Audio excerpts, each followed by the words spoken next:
अब एक ऐसी शख्सियत से दोस्तों मैं आपको मिला रहा हूं जो पूरे राजस्थान के लिए पूरे हिंदुस्तान का लाडला है। वो एक ऐसी शख्सियत से मैं आपको मिला रहा हूं जिसने भादरा जैसी एक छोटी जगह से लेकर मुंबई तक का सफर तय किया अपनी मेहनत और हुनर के दम पर। एक ऐसी शख्सियत से मैं आपको मिला रहा हूं जो 2017 में भारत का जो पहला वेब रियलिटी शो आया था द वॉर ऑफ टैलेंट, उसमें राजस्थान से सिलेक्ट होने वाली एकमात्र शख्सियत। जी बिल्कुल मेरी मुराद है भादरा के लाडले नहीं, राजस्थान के लाडले नहीं, हिंदुस्तान के लाडले ललित कौशिक लाडला से। नमस्कार सर। नमस्कार ललित सर, बहुत बहुत स्वागत है आपका। थैंक यू सर, धन्यवाद सर। ललित भाई, लाडला शब्द, आइए स्वागत है तमाम आपका, बहुत बहुत स्वागत है सर। हाँ जी सर, मैं भी अपना परिचय 2 लाइनों में देता हूँ सर कि जब कोई अफसर एक जगह से दूसरी जगह जाता है तो उसे तबादला कहते हैं। जब कोई अफसर एक जगह से दूसरी जगह जाता है तो उसे तबादला कहते हैं। और एसकेडी के इस शख्सियत कार्यक्रम में ये जो नमूना हाजिर हुआ है, इसे प्यार से सभी ललित कौशिक लाडला कहते हैं। तो नमस्कार तमाम। क्या बात है सर। ललित भाई, लाडला शब्द आपने लगाया, लाडला आपने लगाया, किसी ने नाम दिया आपको ये लाडला? नहीं सर, ये मैंने खुद नहीं लगाया था। मैं कोई प्रोग्राम में जब जाता था तो सब अपने अपने मतलब अलग अलग प्रोग्रामों में जाता तो अपने इंट्रो में सब कोई लाइनें लेके आता था तैयार करके। तो 2015 में मैं भी कोई प्रोग्राम में जा रहा था तो मैंने ये लाइन सोची थी और ललित कौशिक लाडला मैंने लगाना शुरू कर लिया फेसबुक आईडी पे जितने भी मेरे लाइव प्रोग्राम हुए। और उसके बाद अभी तमाम भादरा की जनता या मेरे आसपास मेरे जानने वाले, मेरे चाहने वाले मुझे सभी अब लाडले के नाम से जानते हैं। और मुझे खुशी है कि ये नाम मुझे किसी ने दिया। हाँ जी सर, क्या इसे बोलते हैं आत्मनिर्भर होना? मोदी जी की जो आत्मनिर्भर वाला नियम है वो आप ही अपना रहे हो कि भाई नाम खुद ही लेंगे हम। क्या बात है, वेरी गुड। हाँ जी सर, आपसे मुझे एक मोटिवेशन मिला भाई कि नाम तो खुद ही बनाना पड़ता है। ये आपने बड़ी बड़ी नोटिस करें, ललित कौशिक लाडला। तो ललित कौशिक लाडला जी, मुझे ये बताइएगा आप क्षेत्र में आना कैसे? क्या बचपन से सोचते थे कॉमेडी करूंगा, एक्टिंग करूंगा, ग्लैमर की दुनिया में जाऊंगा? हाँ सर, बचपन से स्कूल टाइम से ही मेरा एक सपना था या जो भी था कि मेरे को इसी फील्ड में जाना है या टीवी लाइन में जाना है, एक्टिंग लाइन में जाना है। बचपन से एक सपना था, उसी सपने को साथ में संजो के चला। तो लगभग 5वीं 6ठी क्लास में मैं स्टेज पे आना शुरू हो गया था सर।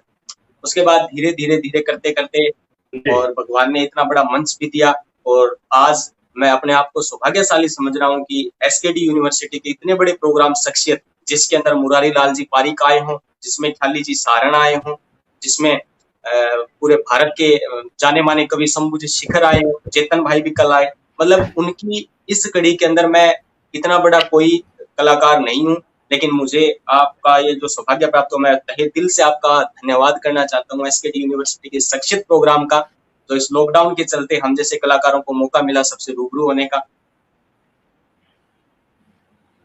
ललित भाई, मैं 1 महीने से ये प्रोग्राम कर रहा हूँ, बल्कि 40 दिन हो गए हैं लगभग, और मैंने शख्सियतों से सीखा ही है जो ये कहते हाथ जोड़ के कि मैं बड़ा कलाकार नहीं हूँ, समझ जाओ वही सबसे बड़ा कलाकार है। और जो ये कहे कि मैं बहुत बड़ा कलाकार हूँ, वो समझो कुछ भी नहीं, ना वो कला है ना वो कार है, वो कला को आकार ही नहीं दे पाया। ललित भाई, पहला अनुभव कैसा रहा? क्या घर वालों से भी सपोर्ट मिला इस फील्ड में आने के लिए, या कुछ चुनौतियां भी झेली, कुछ समस्याएं भी झेली? क्या रहा, कैसा रहा एक्सपीरियंस? चुनौतियां तो हर कदम पे मिली सर, अभी भी मिल ही रही हैं, स्ट्रगल चल ही रहा है। लेकिन घर वाले इस फील्ड में सपोर्ट इसलिए नहीं कर पाते क्योंकि सभी घर वाले यही सोचते कि बच्चा पढ़ लिख के कुछ सरकारी नौकरी में जाए या कोई गवर्नमेंट सर्विस लगे, नाम रोशन करे। तो सब घर वालों की यही सोच होती थी और मेरे घर वालों की भी सोच कुछ ऐसी थी कि मैं भी पढ़ लिख के कोई सरकारी नौकरी में जाऊं, जॉब में जाऊं। उनका भी जायज है सोचना, कहना, मानना। लेकिन जिंदगी में जब मैं पहली बार कोई ऑडिशन देके आया था सर 2013 में, मैं गया था ये अपने एंटरटेनमेंट के लिए कुछ भी करेगा, सोनी टीवी पे एक शो आता था सर, उसके ऑडिशन के लिए 2013 में जब गया था तो घर पे झूठ बोल के गया था। और मेरे बचपन का एक मित्र है सर जिसका नाम विकास है, मैं उसका नाम लेना चाहूंगा, उसने मेरे को बोला कि यार तू चल हमारे साथ। और हुआ ये था कि मेरी जिंदगी का वो पहला ऑडिशन था सर, क्योंकि जितने भी कॉलेज में, लाइव स्कूलों में मैंने प्रोग्राम किए तो स्टेज से उतरने के बाद लोगों के जो आर्ग्यूमेंट होते थे कि यार ललित भाई तुम्हारी आवाज में दम है, तुम अच्छा करते हो, तुम बोलते अच्छा हो, तुम ट्राई करो यार, तुम जाओ, तो मेरे को हौसला मिलता था। और मैं जब 2013 में सर रियल बता रहा हूँ, कोई झूठ नहीं बोल रहा मैं आपके इस प्रोग्राम के माध्यम से सारे दर्शकों को, कि जी। जब इतने प्रोग्राम मैंने 5-6-7 साल में किए थे कॉलेजों के, उसके बाद जब मैं दिल्ली गया था, कसम से बता रहा हूँ सर, मेरी जबान नहीं निकल पाई थी। पैर मेरे कांपने लगे थे सर बुरी तरह। जो मुझे बोलना था वो मैं भूल गया था वहां पर। और क्या? मतलब मैं सर कुछ भी नहीं कर पाया वहां पर। मतलब उस दिन मेरे को एहसास हुआ कि अभी मुझे बहुत कुछ सीखना है, मुझे कुछ नहीं आता इस फील्ड में, मुझे कुछ आता ही नहीं, मैं जीरो हूँ। भादरा जैसे छोटे शहर में स्टेज पे बोलने से ये नहीं कि मैं बहुत बड़ा कलाकार बन गया कि मैं दिल्ली जाऊं और बड़े बड़े जजेस के सामने परफॉर्म कर पाऊं। उस दिन मैंने ये चीज सीखी थी कि सर अभी मुझे कुछ और निखार लाना है, मुझे और मेहनत करनी है। उसके बाद सर मैंने फिर मेहनत की, कड़ी मेहनत की। फिर 2015 में सर मैं गया था चाय पे चुटकुले, सब टीवी पे एक प्रोग्राम आया था सर, उसके मैं ऑडिशन में सेकंड राउंड तक पहुंचा था सर, वहां पे भी मैं बाहर हो गया था सर। ओ, उसके बाद क्या? सर 2016 में शादी हो गई सर। उसके बाद फिर इस फील्ड से मैं बिल्कुल अलग हो गया सर। अच्छा ललित भाई, एक बात के लिए तो मैं आपकी तारीफ करूंगा, दो बातों के लिए कर दूं। इसी आपने जो स्टेटमेंट दिया, आपने अपने दोस्त का नाम लिया, विकास नाम है उनका। मैं कई बार देखता हूं, लोग कई बार बोल तो देते हैं मेरा एक दोस्त है, और उसका नाम कभी नहीं लेते वो। तो आई नहीं must sir, appreciate you for this thing कि आपने उसका नाम भी लिया। और मेरे पास सर पैसे नहीं थे, मेरे पास रियल है सर। उस टाइम उसी ने किराया भी भरा था, विकास स्वामी, अगर वो लाइव देख रहा होगा तो सुनेगा भी। विकास स्वामी मेरा जो दोस्त था, उसने मेरा किराया दिया था, दिल्ली उसने मुझे रखा था, और 2 से 3 दिन में रहना भी पड़ा था, और उसके बावजूद मैं कुछ कर नहीं पाया था। हमें निराशा इस बात की थी कि मैं कुछ नहीं कर पाया, लेकिन उसको खुशी इस बात की थी कि तू यहाँ तक आया तो सही। अरे वाह, क्या इतनी लंबी लाइन क्या में लगा क्या था। बात है, क्या बात। अभी मैं एक ट्रेनिंग ले रहा था ललित भाई, तो एफबी लाइव आना था कुछ लोगों को जो आज तक एफबी लाइव नहीं आए हैं। अब उनका कहना ये, एफबी लाइव जब वो आए, अरे बोले सर अच्छा नहीं हुआ, बुरा नहीं हुआ, मैं कर नहीं पाया। तो उनसे एक बात कह रहा था कि मुझे एक बात बताओ, किसी के यहाँ बच्चा पैदा हुआ, अब वो इस बात की खुशी मनाए कि बच्चा पैदा हो गया, या इस बात का रोना रोए कि अभी चलना नहीं सीखा? अरे बच्चा पैदा हो गया, वो 6 महीने में 8 महीने में चलना भी सीख जाएगा, लेकिन उसी का बच्चा चलना सीखेगा जिसका बच्चा पैदा हो गया हो। जिनके बच्चे पैदा ही नहीं हुए, उनके चलने का तो सवाल ही नहीं उठता।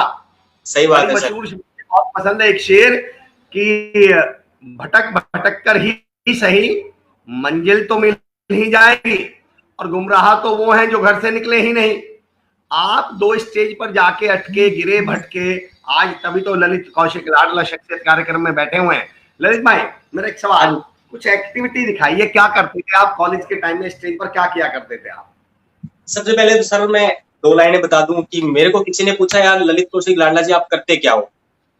मैं बोला कि हर मायूस को हंसाने का कारोबार है अपना, हर मायूस को हंसाने का कारोबार है अपना, दिलों का दर्द खरीद लेते हैं बस यही रोजगार है अपना, दिलों का दर्द खरीद लेते हैं बस यही रोजगार है अपना। क्या बात है। धन्यवाद सर। अब सर मैं छोटी छोटी चीजें उठाता था, जहाँ भी एक्टिंग वगैरह स्कूल कॉलेज में जाता, ऑडिशन वगैरह दिए, तो देखा कि दिल्ली बम्बई बड़ी बड़ी सिटियों की जो लड़कियां होती हैं सर, जब उनको छींक आनी होती है ना सर, जब छींक आनी होती है उनको, तो उनके एक्सप्रेशन बड़े जोर के होते हैं सर। मतलब बड़े जोर के एक्सप्रेशन होते हैं, छींक देखना बड़े प्यार से, ए छींक, बिल्कुल प्यार से छींकती है। मतलब ये चीजें मैंने नोटिस किया। फिर मुंह रुमाल निकालती है, फिर मुंह साफ करती हैं। अब हम लड़कों को जब सर छींक आनी होगी तो एक्सप्रेशन भी हमारे राक्षसों वाले होते हैं, ऐसे जोर से। और कई बार तो सर आती नहीं है, मिसअंडरस्टैंडिंग हो जाती है, कई बार आती नहीं है छींक, कई बार सर हम अचानक से छींक देते हैं, बैठे बैठे। हाँ, तो कुछ ऐसी चीजें मैंने नोटिस की सर। और मैंने 2-4 चीजें ये उठाई। अभी जैसे मैं वहां शूट पर था, तो वहां पर सर एक लड़की, मतलब ये दिल्ली बॉम्बे की जो बड़े शहरों की जो लड़कियां होती हैं सर, वो बड़ी वीआईपी होती हैं, वो हम जैसे देसी लड़कों को तो भाव भी नहीं देती सर। तो वो मैं खड़ा था वहां पे, एक लड़की को मैंने बोला तुम्हारा नाम क्या है? तो बोली क्यों, मैं तुम्हें क्यों बताऊं, मैं तो तुम्हें जानती भी नहीं। तो मैंने बोला कि अच्छा मैं तुम्हें कौन सा अपनी BMW में बैठा रहा हूँ? तो लड़की फटाक से बोली मेरा नाम सिमी है, बीकॉम सेकंड ईयर की स्टूडेंट हूँ, बगल में राइट हैंड पे चौथे नंबर वाला मकान मेरा है, और घर में एक छोटा भाई है और एक बहन भी है, और हाँ ट्यूशन का टाइम शाम को 4 से 6 बजे है। मैं बोला अच्छा वेरी गुड, जब मैं अपनी BMW ले लूंगा तो तुम्हें जरूर बिठाऊंगा। क्या बात है, क्या बात है ललित भाई, बहुत बढ़िया। ललित भाई, तमाम लोग तमाम लोग आपसे जुड़ रहे हैं। मदन कुमार जी, मैं बिल्कुल सर्च करूंगा। Madan sir, thank you so much for letting me know. Maya Rani ji, good morning sir, great welcome है। ललित जी आपका, आशिक दैया साहब लिख रहे हैं good morning Amar sir, Lalit ji, Darshan Singh ji, Kanta Kaur BSc second year से जुड़ी है हमारे साथ। राम कुमार रेवार जी लिख रहे हैं, एक बात निश्चित तौर पर है, जो इस प्रोग्राम में आते हैं वो शख्सियतें आती हैं। आप अपने आप को आने का मौका मिला है ललित जी, आप प्रणाम, आपको स्वागत है दिल की गहराइयों से। क्या बात है रोहिणी राव जी, क्या बात है, क्या बात है। वैसे सर, कोई घटना घटी लाइव शो में आपके साथ? कुछ अचानक कुछ ऐसी घटना घटी हो, आप कहीं गए हो लाइव शो में, कुछ अचानक हुआ हो रात के 2-2:30 बजे, अचानक आपको फिर सिचुएशन ऐसा? वो किस्सा सर, शो का जो किस्सा है वो हमेशा मुझे याद रहेगा। जितने भी वहां पे मेरे को एक्टर थे उनको याद रहेगा, मेरे डायरेक्टर, मेरे प्रोड्यूसर, मेरे जजेस, मेरे एंकर, सबको याद रहेगा सर। शो के सर लाइव शूट चल रहा था सर हमारा, नाइट में लगभग 2-2:30 बजे का टाइम था सर। और एक सीन था सर जिसमें मैं उसमें सिक्योरिटी गार्ड था सर। तो उसमें मैं सिक्योरिटी गार्ड था, और सिक्योरिटी गार्ड का मेरा काम ये था कि मुझे वहां से एक बीमार लेडी को उठाना है बेड से या व्हील चेयर से, और उसको मुझे स्कूटी पे बैठाना था सर। मैं सिक्योरिटी गार्ड था। और वो दिन जब हम रिहर्सल करते थे तो सर हमारे पास ना तो स्कूटी होती थी, हम डायरेक्ट रिहर्सल करते थे दिन में, और व्हील चेयर भी नहीं होती थी, तो हम नॉर्मली ऐसे झूठी एक्टिंग करते थे। मैं उठाने की एक्टिंग करता था, और जो लड़की स्कूटी चला के आ रही थी वो स्कूटी चलाने की एक्टिंग करती थी।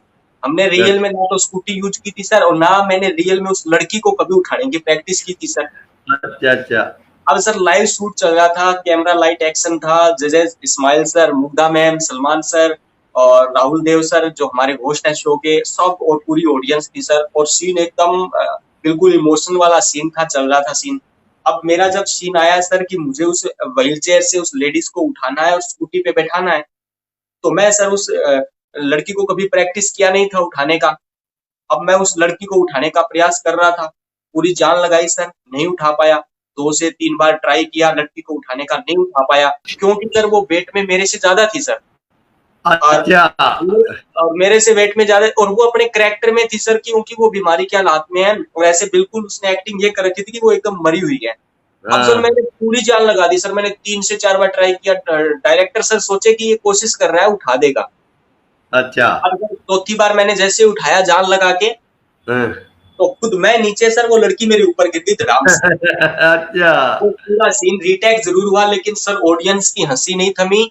और वहां पर जितने भी जजेस थे, जितने भी हमारे जो एक्टर्स थे, जितने भी मॉडल थे, सिंगर थे, सब हंस हंस के पागल हो गए सर, और सबका पेट दर्द करने लग गया। क्या बात है ललित भाई, देवेंद्र जालंधरा जी हमारे साथ जुड़े हैं। ललित भाई, आपके साथ कोई घटना ऐसी भी घटी थी शायद कि आप एक जॉब के लिए गए, उधर जॉब फाइनल हुई, इधर आपके पास शो के लिए कॉल आ गया, तो उस समय आपने क्या चुना और क्यों चुना?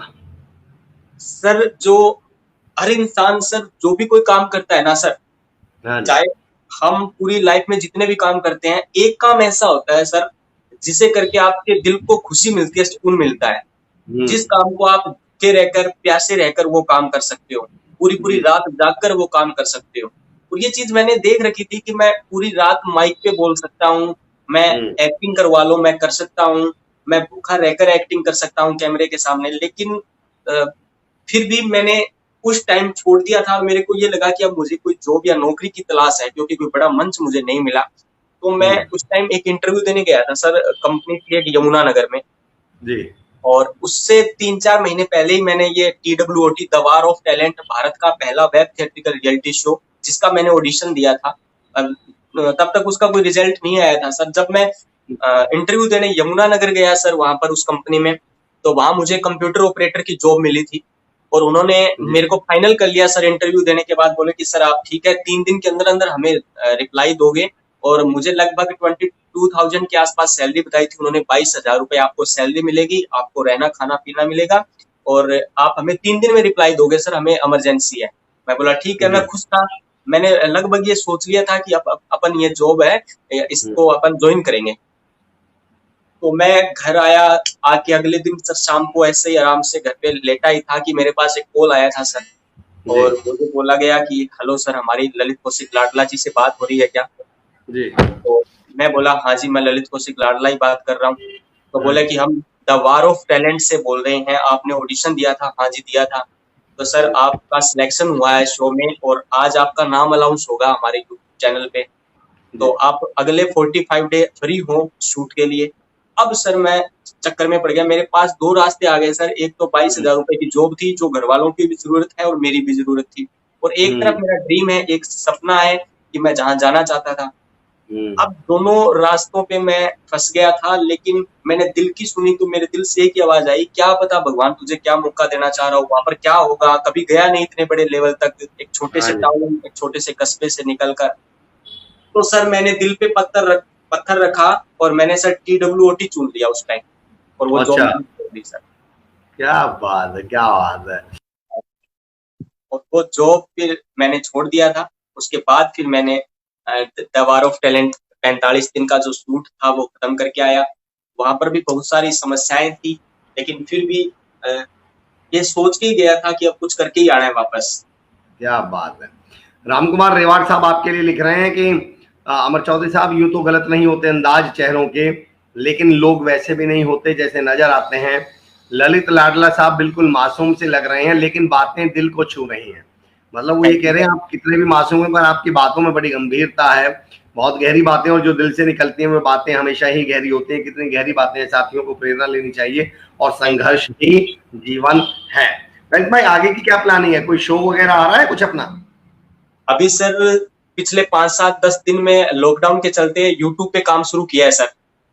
ललित कौशिक लाडला के नाम से यूट्यूब चैनल है, जिसपे अभी मैंने राजस्थानी और मारवाड़ी में नाटक वीडियो डालने शुरू किए हैं सर। और अभी शो सर मेरा आना बाकी है, वो आया नहीं है। जैसे ही शो आएगा मैं आपको पर्सनली भेजूंगा। शो बहुत जबरदस्त शो है, जिसमें राहुल सर आपको पहली बार एंकरिंग करते नजर आएंगे, जो हमेशा हमने विलन के रोल में देखे हैं, वो होस्ट करेंगे शो आपकी तरह। बड़ा ही जबरदस्त होस्ट किया उन्होंने भी शो। और अभी शो आया नहीं, जैसे ही रिलीज होगा मैं आपको लिंक वगैरह सेंड करूंगा सर। और अभी आगे इसी फील्ड में प्रोग्रामिंग चल रहा है, कोई जैसे नाटक वगैरह तैयार कर रहे हैं, फिर खुद की कोई शॉर्ट मूवीज वगैरह बनाने की प्लानिंग है सर। अच्छा, क्या बात है। ललित भाई, आप ये बताइएगा, कोई कोई कोई आपकी पसंदीदा लाइन हो, शायरी हो, या कुछ आप लिखते हो, या कविता करते हो, या कॉमेडी कुछ करते हो, तो एक हो जाए। वो सर एक दिन एक टायर पेंशन निकालने वाला आया जी। और बोला, यार लाडला जी आप तो छाए हुए हो, आप गजब का लिखते हो, बहुत अच्छा लिखते हो यार। मैं बोला हाँ यार, अच्छी बात है, धन्यवाद आपका।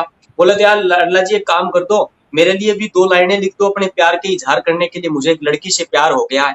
मैं बोला अरे प्यार तुझे हुआ है तो पहले तू लिख, और उसमें कोई गलती होगी तो मैं उसमें सुधार कर दूंगा। अब उस साहब उस टायर पेंशन निकालने वाले ने प्यार लिखा कि मैं जिसे चाहता हूं वो तेरा ही तो रूप है, मैं जिसे चाहता हूं वो तेरा ही तो रूप है, मैं तेरा टायर तू मेरी ट्यूब है। अब मैं बोला रे कमबख्त अगर तू इस तरीके से तेरे प्यार का इजहार करेगा तो कोई तीसरा ही तेरी ट्यूब में हवा भरेगा।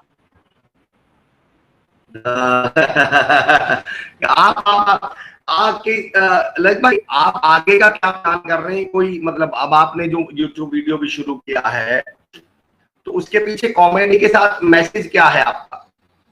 मेरा सर यही है कि अब मैं जो वीडियो कर रहे हैं, हाँ जी सर, केवल कॉमेडी कर रहे हैं अपने यूट्यूब वीडियोज में, या थोड़ा बहुत मैसेज भी दे रहे हैं, सोशल मैसेज? नहीं सर, अभी जो वीडियोस मैंने शुरू किए हैं, कल जो वीडियो है सर उसमें तो थोड़ा कॉमेडी मसाला ही है, क्योंकि ये लॉकडाउन में लुगाई जो मैंने कल बनाया है।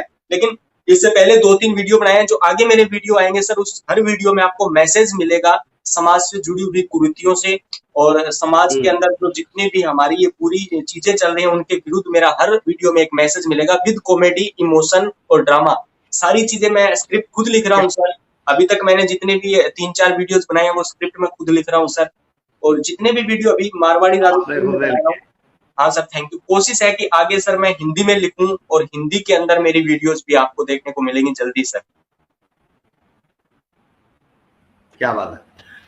ललित भाई, मेरा लास्ट सवाल आपसे, जो युवा अपने सपनों लेके कंफ्यूज्ड हैं कि करूं क्या, सपनों की तरफ जाऊं, क्या करूं जीवन में, करूं क्या मैसेज देना चाहते हैं? मैं सर एक ही बात बोलना चाहूंगा। आप क्या कहना चाहेंगे? अपने इस शख्सियत कार्यक्रम के माध्यम से मैं जितने भी दर्शक हैं उनको एक ही बात बोलूंगा कि आप जो भी काम कर रहे हैं उनमें से एक काम ऐसा है जो आपके दिल को अच्छा लगता है, आपको उस काम को समझना है, उस काम पे आपको लग जाना है और उसी काम को आपको, ये मान लो एक छोटे से पौधे को हम जैसे पानी डाल के बड़ा करते हैं, उस सपने को बड़ा करना है। और अगर हम ऐसा करते रहे तो निश्चित हमें सफलता जरूर मिलेगी। टाइम लग सकता है सर, लेकिन मिलेगी जब खुशी बहुत होगी। तो मेरा यही क्या मैसेज बात है। है थैंक यू सर। जिस चीज में ललित भाई, हमेशा, आप हाँ सर, आप एक मोटिवेटर भी हैं। आपके शब्द जो हैं, आपकी जो वाणी है वो बहुत जबरदस्त है और ईश्वर करे तमाम लोग आपको देख के प्रेरित हों। ललित भाई, मैं बहुत बहुत शुभकामनाएं भी देता हूं आपको, आपके आगामी जीवन के लिए, उज्जवल भविष्य के लिए। और मैं ये मान के चल रहा हूं कि अगले 2-3 सालों में, 1-1.5 साल में ललित भाई एक बहुत और बड़ी शख्सियत बनने वाले हैं, जिन्हें पूरा हिंदुस्तान, पूरी दुनिया जाने। मेरी बहुत बहुत शुभकामनाएं, आपको बहुत बहुत बधाइयां। Thank you sir. Thank you so much Lalit भाई, आपने समय निकाला हमारे लिए। मैं बहुत बहुत आभारी हूं आपका। Thank you so much sir.